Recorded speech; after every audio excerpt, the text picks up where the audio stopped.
Ready. All right, ladies and gentlemen, we're back out. We're in Mesa this time, which is fun.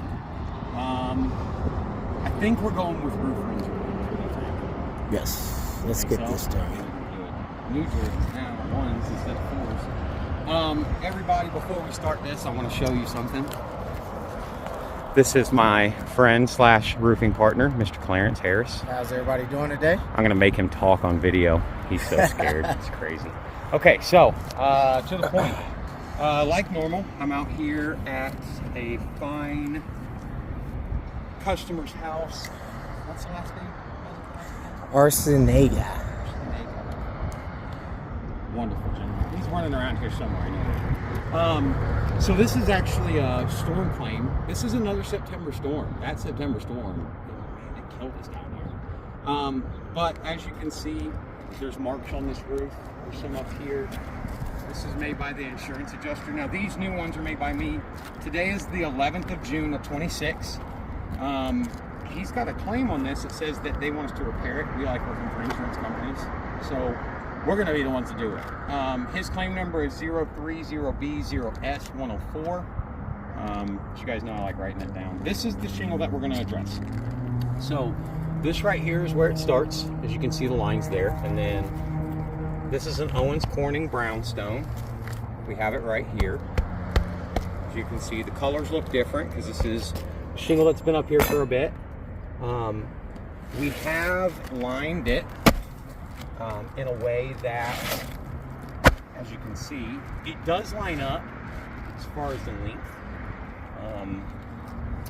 The only concern that I have, that I noticed when I pulled up, was this. So the shingle that's on the roof is obviously going to be the older shingle. The shingle that's sitting down there, right? But exposure is part of the measurements of a shingle, right? So if you look, this has a 5.5 inch exposure. Properly installed, this Owens Corning calls for a 6 inch exposure. So I'm not sure if that's going to cause a problem with what we're trying to do. Width matching up this way is super important.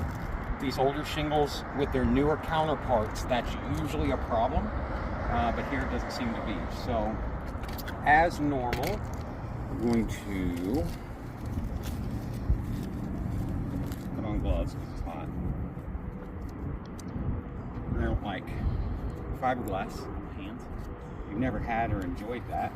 Yeah, You, that's not a good thing. Harrowing experience. To have things stabbing you that you can't see is fun. So once again, proper tools. We don't do shoddy roofing over here. When you're wearing Jordans, you got your call, right? So as you can see, there's already some movement, right? When we're doing our exposures, you guys should know, if you watch my videos, kind of how this works. There's a drive line that you can see here on the new shingle. See how much more of the shingle is going to be under than what you can see? That's all up here. So when I'm moving that, this is proper, right? I'm not anywhere close to an angle. I'm not bending the shingle more than it's already been bent. You can see that they're participating over there. All right, so I'm going to continue here. It's not going to take a lot because the material transfer that the adjuster found is already making it to where the shingle that we're removing doesn't go down, right? But again, can you see that? Yes. On video? Yeah. Right there. See how it's Right there. it's taking everything with it? Yeah. So over time, these kind of things happen, but we're going to proceed. I don't want to be out here a long time. All right, so you can see where that breaks, right? Now, this is the thing about these Owens Cornings, is that usually they've got really good tack lines in them, so they stay connected even when they're older, unless something like the wind drives it up. So you can see that can cause a problem when they get older and you try to repair them, because now you've got sticking to the shingle that I'm trying to remove from the shingles above it. See, I'm not putting a lot of pressure, but it doesn't take a lot when they're already separated, right?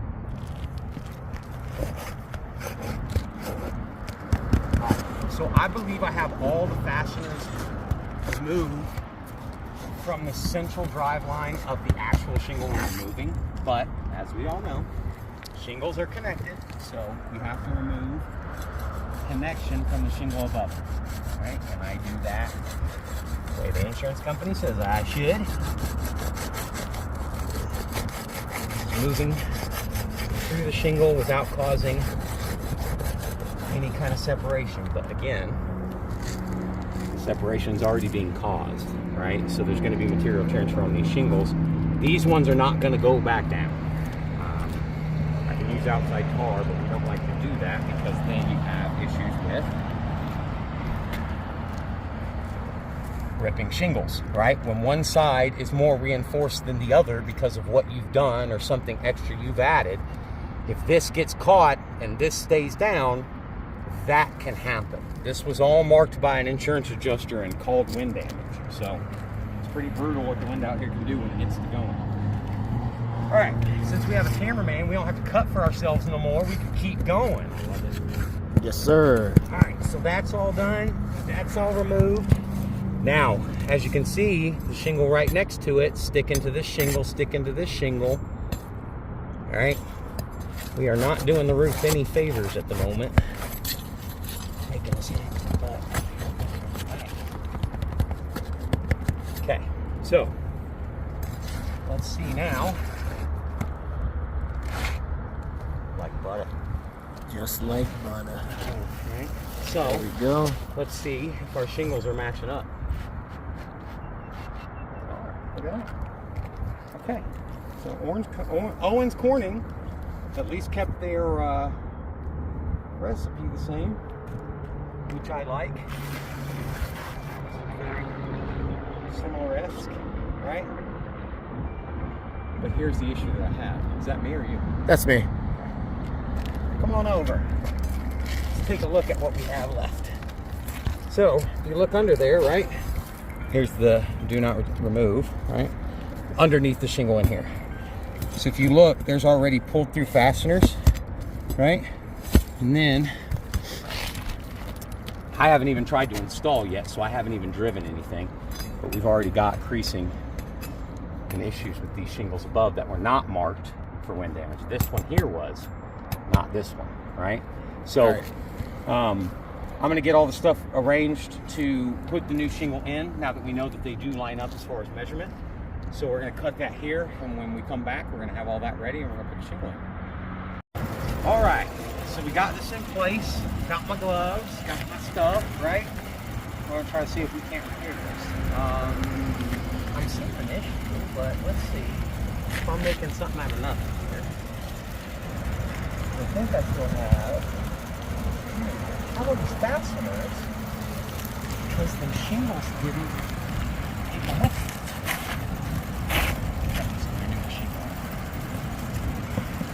So I have to get these out.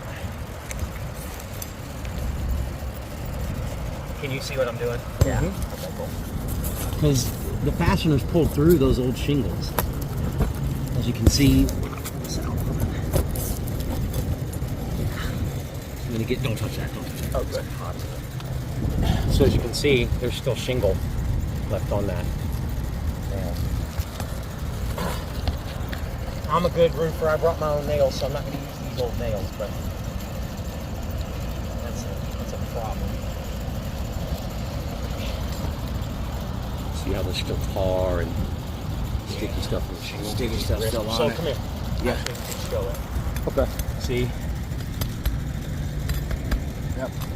Just pulled right through Pulled it. right through These that. are old shingles. Okay. It's just like one that's already pulled through there. 100%. And so what that's done is it's probably also upset these shingles up here because those are going to be strict fasteners in there. But let's see.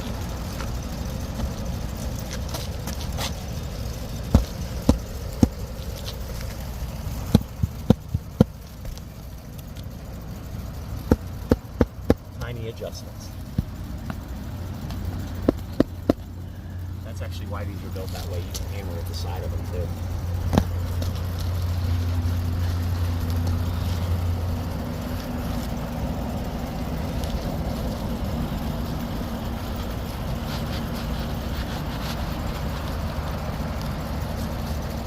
So yeah, I mean, I'm gonna try my best to get around this, but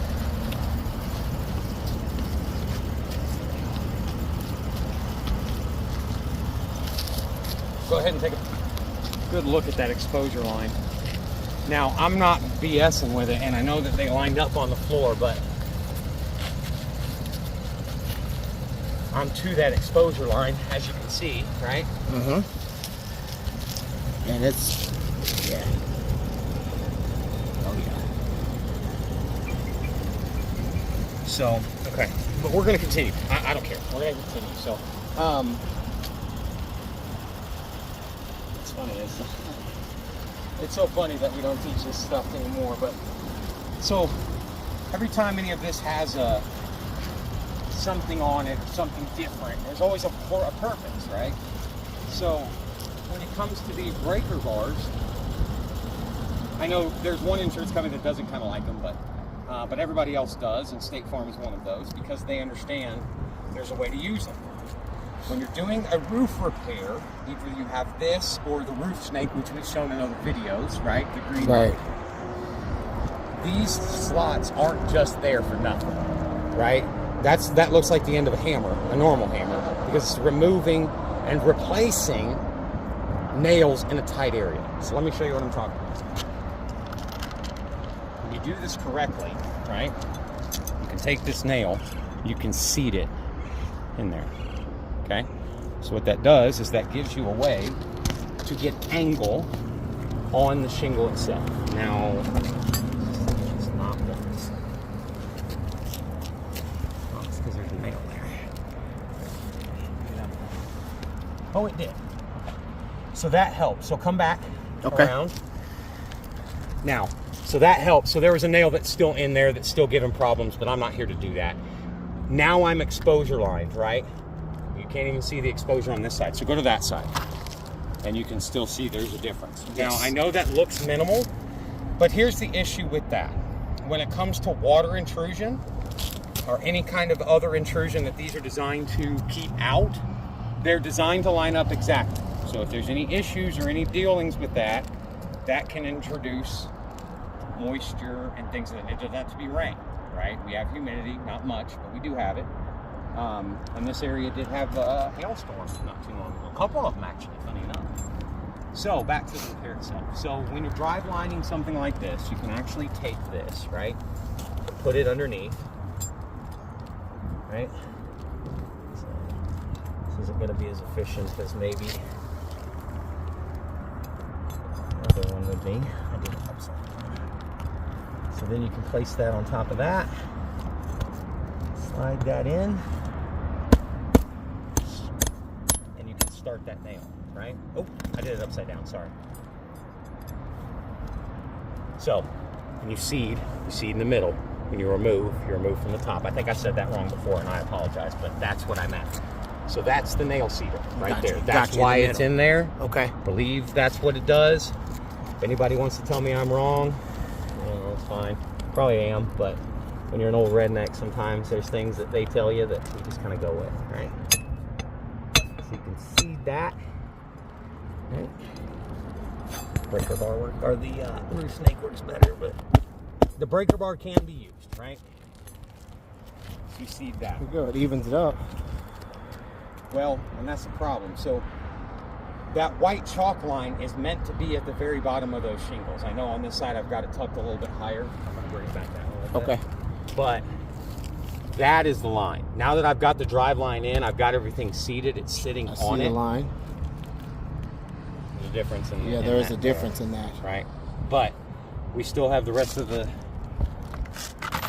nails to get in. So I'm going to finish that. I'm going to have Clarence's help a little bit. So we're going to cut this here. When we come back, we'll check out what it looks like when this one goes in. All right. All right. I'm putting my right glove back on. I usually use my left only when I'm doing the hammering because I want to position it. As you can see, I'm still pretty much in the same spot. The shingle's in. I'm going to come around here. This has already started sticking, which again, that's Owens Corning for you. Very maneuverable shingle, right? But we did encounter an issue. Yes. This one here, as we were just lifting, right, like this, to get under to instigate the nail driving, the shingle decided to come apart. So as you can see, the old part versus the fresh drive line that's inside of there. And it just happens when these shingles get older. You can see the creasing in the architectural. This is as high as I had it, so I want to make sure you get that angle. Because I know sometimes roofers like to come up here and flip these things way up. That's not what we're doing. I can access the side of my hammer. I always use the side to get those driven and then finish them off with the top. Gotcha. As you can see, I kind of clipped it right there a little bit. You know, that's going to happen. I admit it. I'd tell somebody if they were on the roof with me, I clipped it. But when these shingles get so old and rigid, they become unrepairable because the asphalt inside of them has dried up, right? And I don't know if you've ever been on asphalt roads, but in Arizona, we don't use them much, but we do use them. And usually those are the roads that you're seeing a lot of road repair on, because heat does have a way of doing that to it. So the shingle above it, which I think you guys saw the cut that's in that, right? Right here. That's why those are like that, right? Even the adjuster agreed this was wind damage. But the reason it's folding like that is because that asphalt has dried, and now it's going to crack upon any kind of manipulation, right? If I take and do, just to get the wide view, there's 2 over there. There's 2 here. Okay. 4 or 5 over there. I think the total count was 7. And then I know we got one more up at the front. I do see something here. I mean, there's also other things here that haven't been marked, but that's okay. I'm not here to tell the adjuster they did a bad job. It's a tough job. It's a hot job. But at this